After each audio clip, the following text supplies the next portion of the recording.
Hey guys, welcome back to my channel and welcome to a plan with me video. I know it's been like a couple of weeks since I've filmed and uploaded anything. I did take a bit of a conscious break from filming just because it was a bit of a busy month for me in terms of I had a lot of things for work and homeschool that I needed to wrap up before the end of sort of the school year.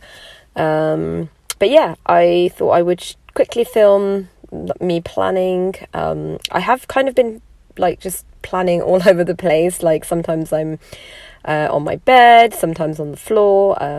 But yeah, usually when I'm filming, I'll be at my desk like I am here. So this week I'm sticking to my day per 2 page, and I've got date covers from the style planner, and then all this washi that I'm using this week is from London Gifties. I do just love all her washi, the variety that she offers, the colours, the quality, just everything is so pretty, and a lot of it is foiled as well. It's just perfect. So yeah, we have had we've been quite busy in terms of the kids have signed up for a lot of homeschool clubs this term. It is our last term before summer holidays. We don't usually schools here break up around the 3rd week of July, so they will finish the 3rd week of July, and then that will be kind of end of school for them. We usually don't go that long. We kind of wrap up towards the end of June, so that gives us July and August, and then the first week or two even of September. So that's about 2.5 months that we get off, just because we can, and because I teach one-on-one, we obviously get through a lot of our curriculums or work much quicker than you would in school. So they had actually finished their maths, both of them were done by December. And then, lots of other stuff we had finished much earlier on anyway.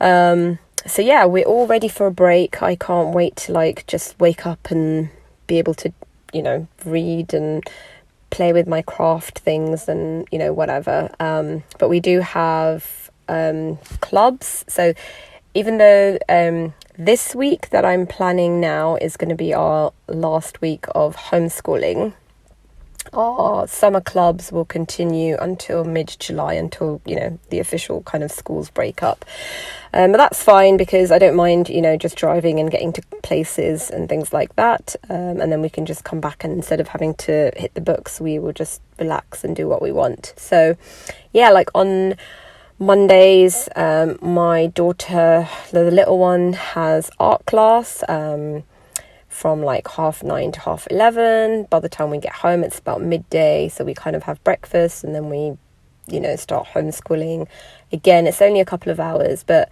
yeah, we're normally done by 3, and then my teenager gets to lie in the morning because yeah, she is definitely needing a lot more sleep. And I guess one of the main benefits for us as homeschoolers is that she can have a lie-in on certain days and stuff. And then Tuesdays, they don't have it on this week, so you won't see me writing it in my planner, but they have started kayaking and water paddling and canoeing club. So they alternate which water sports they do every week, but it's not on for the next couple of weeks. But then for July, we are signed up for that. And that will go throughout the summer, so we will continue with that. My kids really enjoy that. It is with a really great group of homeschoolers that are mixed in ages, so that will continue probably throughout the summer holidays. And then Wednesdays they used to do multi-sports, but that's not on at the moment, so it's just piano in the evenings. Then Friday mornings we are at ice skating, early morning, although it's not too far from us. So they've got to be ready to be on the ice by 10 o'clock. And then they can have a free skating session with their friends after their lesson, which is really fun because they've kind of been teaching me how to ice skate because I was never taught how to ice skate or roller skate or any of that. I don't know if it's just my family and people I know, but Indian people don't generally value anything, like I think I've said this before, like in terms of sports or music or art or anything like that. It's very academic, like, you know, you've got to be studying all the time, and you don't really get signed up for many sporting and musical activities. So I never learned how to swim until I was an adult. My husband taught me when I met him.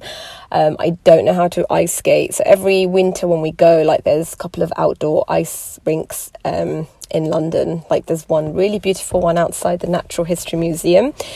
And my kids have kind of self-taught themselves, so they know how to skate, but we signed up for lessons so they can do like all the twirls and backwards skating and like all the fancy stuff that you see. But parents or, like, you know, family members are allowed to get on the ice at the same time as their lesson for just £2. So I normally do that. That's what I've been doing. When they're having their lessons, I will just put on my skates as well, and just have kind of been going around the ice rink holding on to the edge. And then when they come off their lesson, they will kind of come and show me, you know, how to correct my posture, how to bend my knees, and just like techniques that they've been learning and picking up on.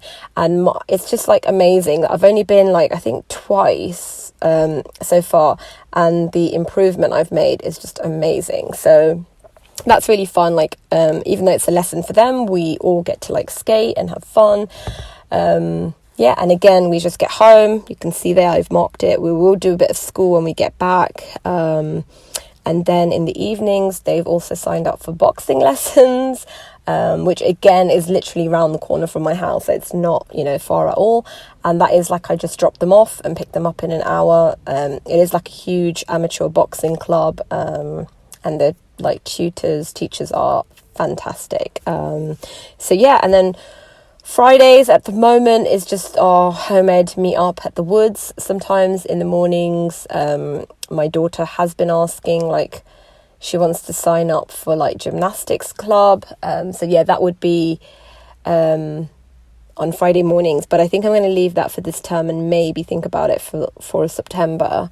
That's kind of how our week looks, to be honest. And I'm just trying to, you know, figure out what times we will have dinner. That just kind of helps me, you know, mentally kind of prepare, like, for the day. Also, like, if I need to do any prep work for dinner. So it's kind of busy week. We will have, I've just marked their like end of year celebrations on Friday. So Thursday will be officially our last day of school, because Friday is always like our devotional day anyway. So we will do we just do like a few snacks and certificates and celebrate our achievements and just look back throughout the year on what we've learned and read, and just like a recap of how we spent our year. So that's always really nice. And to do that, I actually go through my planners. So I'll pull out my Stalogy from, you know, last year to look at September, October, November, December, and then also my previous Stalogy from this year to look at January, February, March, April. And I just look through my homeschool sections, which are obviously very clearly marked. And I will read, you know, what kind of books we've been reading, make a list of that, extracurricular things we did, movies we watched, just big events that we've discussed or experienced, trips we've taken, things like that. Because I think it's very easy, especially like when you're homeschooling, to just feel like, God, the year's just gone by and we haven't really done much. So I do really appreciate having, you know, these permanent records in my planners of homeschool that I can look back on whenever I want, really. That's kind of it. I will see you guys in my next video. Thank you so much for watching. Bye.